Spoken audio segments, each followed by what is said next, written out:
നമസ്കാരം. കേരള വിഷൻ ന്യൂസിലേക്ക് സ്വാഗതം. ഒരു പുത്തൻ വാർത്താ ദിനം ആരംഭിക്കുമ്പോൾ കേരളത്തിലെ മുഖ്യമന്ത്രി ചർച്ചയിൽ ഇന്ന് നിർണായകമായ യോഗം ചേരുകയാണ്.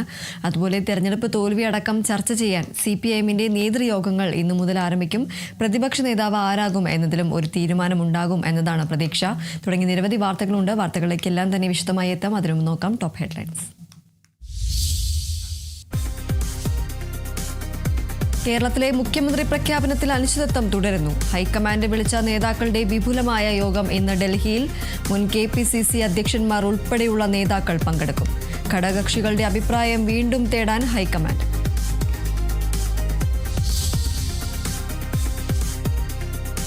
CPIM സംസ്ഥാന നേതൃയോഗങ്ങൾക്ക് ഇന്ന് തുടക്കം. നിയമസഭാ തെരഞ്ഞെടുപ്പിലെ കനത്ത തോൽവി വിലയിരുത്തും.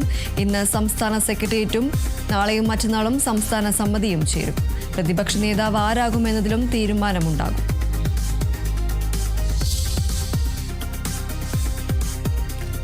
തമിഴ്നാട് നിയമസഭാ സ്പീക്കർ, ഡെപ്യൂട്ടി സ്പീക്കർ തെരഞ്ഞെടുപ്പ് ഇന്ന്. JCD പ്രഭാകർ TVKയുടെ സ്പീക്കർ സ്ഥാനാർത്ഥികളെ നിർത്താതെ DMKയും AIADMKയും.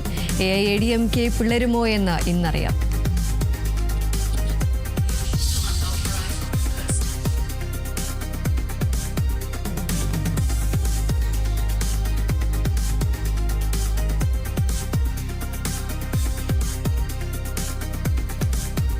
അസം മുഖ്യമന്ത്രിയായി ഹിമന്ത് ബിശ്വ ശർമ്മ ഇന്ന് അധികാരമേൽക്കും. സത്യപ്രതിജ്ഞ രാവിലെ 11:40 ഗുവാഹത്തിയിൽ. പ്രധാനമന്ത്രി നരേന്ദ്രമോദി ഉൾപ്പെടെയുള്ളവർ പങ്കെടുക്കും.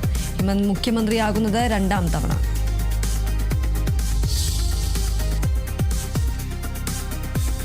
ഇറാനുമായുള്ള വെടിനിർത്തൽ നീക്കങ്ങൾ ദുർബലമായ അവസ്ഥയിലെന്ന് അമേരിക്കൻ പ്രസിഡന്റ് ഡൊണാൾഡ് ട്രംപ്. അമേരിക്കയുടെ നിർദ്ദേശങ്ങളോടുള്ള ഇറാൻ പ്രതികരണം അംഗീകരിക്കാൻ കഴിയില്ല. മറുപടിയും മുഴുവൻ വായിച്ചില്ലെന്നും ട്രംപ്.